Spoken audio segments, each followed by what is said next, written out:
шейхтердің жылқылары кийин болот да. Арабтардың жылқылары. Арабтар да тазаганду англис тукумдардын жылкыларын көп кармашат. Ошондуктан булардын аттары күчтүү болгондуктан мына экономический жагынан келет да. Бир атка кеткен чыгым жылыга 1 жылдык чыгымы где-то 2,5-3 миң доллар кетет. Ошондуктан байлар гана кармаганга мындай мүмкүнчүлүк бар да. Ошондуктан жылдан жылга бизде көбөйүп келатат. Значит, биз дагы байларыбыз көбөйүп келатат деген ишенимдебиз да. Мына өзүңүздөр көрдүңүздөр 29 кунан барды. 29 ээси бар да. Значит, алардын ошончолук мүмкүнчүлүктөрү бар. Значит, биздин элдин өсүшүнүн ушундан эле билсе болот да. Себеби бул күзгүсү каныкыдай турмуштун күзгүсү да. Ушул жылкы кармаган. Ошондуктан жакшы жылкы кармаш үчүн андан да жакшы шарттар түзүш керек, андан да жакшы условиялар жасаш керек да. Анан бүгүнкү мына Казакстандан 2 жылкы келиптир. Бул да чоң жетишкендик, себеби биз анда-санда эле алып барбасак алып бара албайбыз. Казак менен кыргыздын ортосунда баардыгы тең мындай журулушкан сыяктуу да, себеби казактар гана анан кыргыздар гана жорго кармашат. Бөлөк бир эл кармабайт. Мына Орто Азияда мисалы өзбектер кармабайт, тажиктер кармабайт, калгандар кармабайт, түркмөндөр кармабайт. Биз гана кармайбыз, казак менен кыргыз жоргону кармайт. Эмне себептен андай көрүнүш? Эми биздин казак менен кыргыздын экөөнүн түбү бир да. Түбү бир эл болгондон кийин экөө жакын, ушунчалык дүйнөдө мындай биз казак менен кыргызда эл жок болуш керек. Себеби баардыгы тең. Сөзү дагы, дини дагы, дили дагы ичтерден бир да. Ошондуктан булар илгертен бери кыргызда айткан сөз бар. Күндүк өмүрүң болсо түштүгүнө жорго мин деп. Жоргонун эми көпкө бөлөт. Ошолордун ичинен ошо үстүндөгү суу төгүлбөс Чайпалбайт. Суу төгүлбөс жорго деп коет. Суу төгүлбөс жоргодон ичинен аябай өтөт. Эгерде мына жылкылардын өзлөрүнүн алюр деп коет да. Мисалы алюр деген сөз, мисалы басыгы өзүнчө, желиги өзүнчө, атырылганы өзүнчө, чуркаганы өзүнчө. Көрдүңбү? 4 алюр бар да. 4 алюр бар. Орусчада айтат да, мына шаг, рыс, инахат, анан галоп деп. 4 айтат. Анан ошондой эле ушу 4-өөнүн ичинен эң немеси ошо рыс, тиги инахат деп коет да. Орустар инахат дейт, же болбосо иной хот деген сөздү да. Себеби эгерде жанагы бизде айтат желик деп коет. Желикте астыңкы оң колун жибергенде арткы сол бутун таштайт да. Ал эми жоргодон да эмес. Жоргодо эгерде арткы астыңкы оң колун жибергенде арткы сол бутунду таштайт. Ошондо мындай чайып алып жүрөт да мындай. Ошондуктан муну орустар инахат деп койгон. А бизде болсо жорго деп койгон. Жорго өтө үстүндөгүгө тынч болот, бирок катуу чапкан жорголордун үстүндө тынчы жок азыр.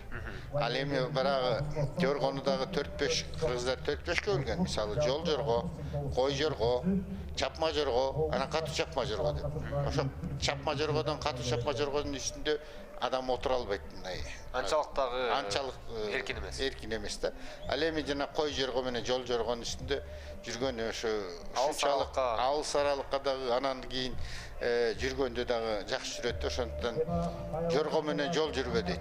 Эгерде сенин атың мындай жүрүшү жок болсо, андай болсо тиги менен такыр жүрө албайсың да.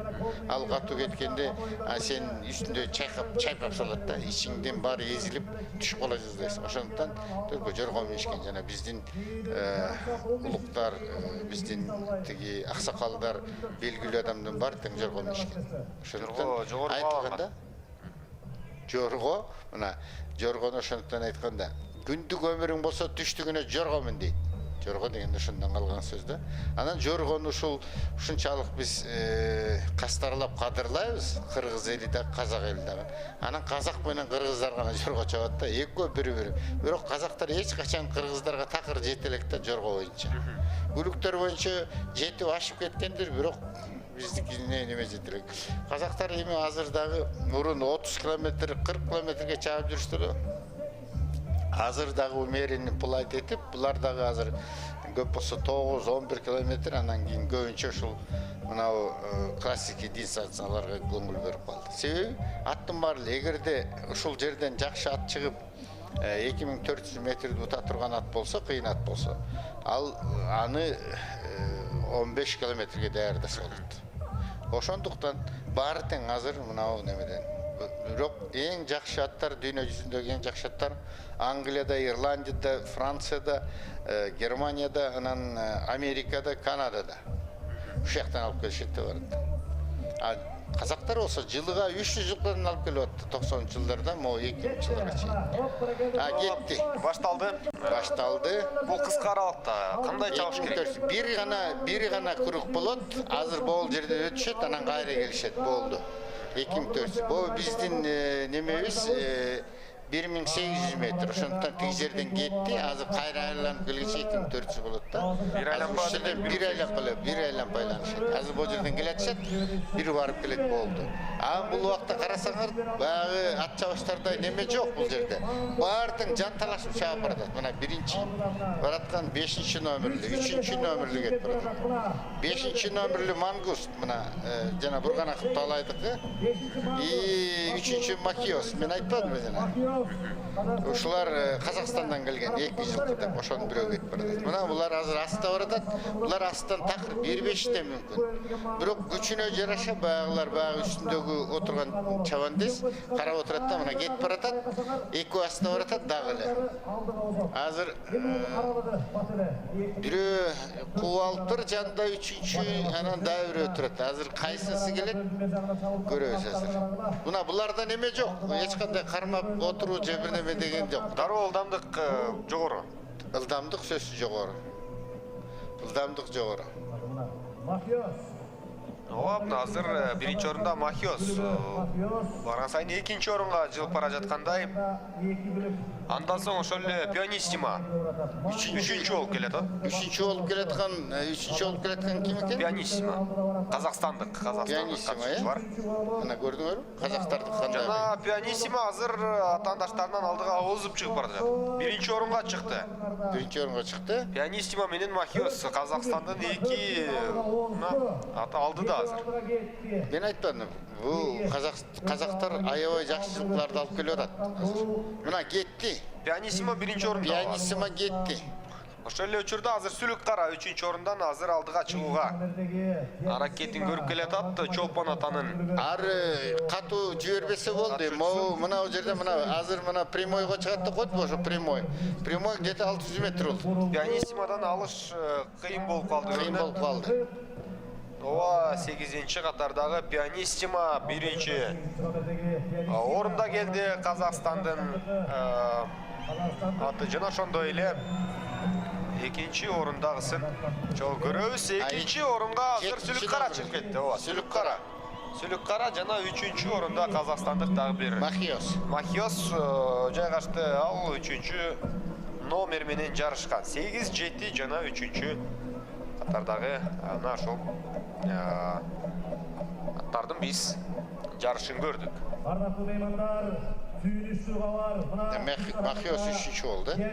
Мына көрдүңүздөрбү, мен айткан Казакстандын аттары жакшыраак деп. Пианиссимо менен Махиос алып келди, экөө тең байгелүү орундарга чыкты. Пианиссимо биринчи келсе, Махиос 3-чү болду. Ал эми экинчи бизде Сүлүк кара бул Асанбек ата чарбасыныкы, жанагы Батыркулов жеңиш дайындаган, биринчи кудандардан биринчи орунду алган жигит дайындаган. Марсель деген бала чапты, экинчи орунда келди. Көрдүңүздөрбү, казактар кандай экен. Ооба, Пианиссимо жарым аралыкка чейин 3-чү болуп кармалып келип, андан кийин озуп чыкты. Ошол эле учурда Сүлүк кара экинчи орунга чыгып кеткендиги жакшы болду. Асанбек ата жылкы заводу азыр Кыргызстандагы эң алдыңкы чарбаларын бири десек болот, жана өзгөчөлүгүн айтып өтсөңүз.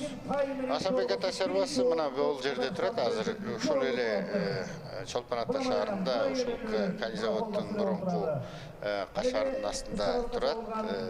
Атайын чарба.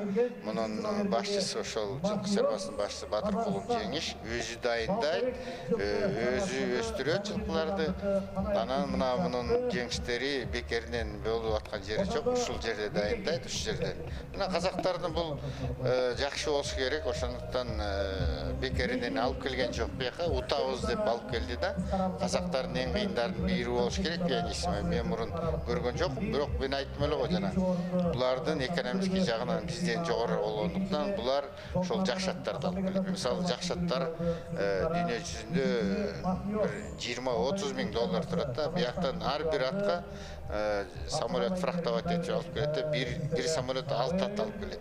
36 миң доллар. Анан кийин жөн эле алып келе беришпейт. Анан биздикилердин көбүнүн күчү жете албайт, антип кармайын десе дагы. Анан ошондон бул баары тыйынга акчага турат. Бардыгы барып, чындыгында мына ушул каражатка такала тургандыгы белгилүү маселелер. Андыктан биз аларды дагы белгилеп өттүк. Азыр эми жалпы катышуучулар өздөрүнүн байгесин алууга убакытта келип жетти. Сүлүк каранын 2-нчи орунга озуп чыккандыгы бизди кубандырбай койбойт албетте. Атандаштар менен казак мына ошол аттар менен жакшы таймашты десек болот. 2-нчи орун деле жаман эмес.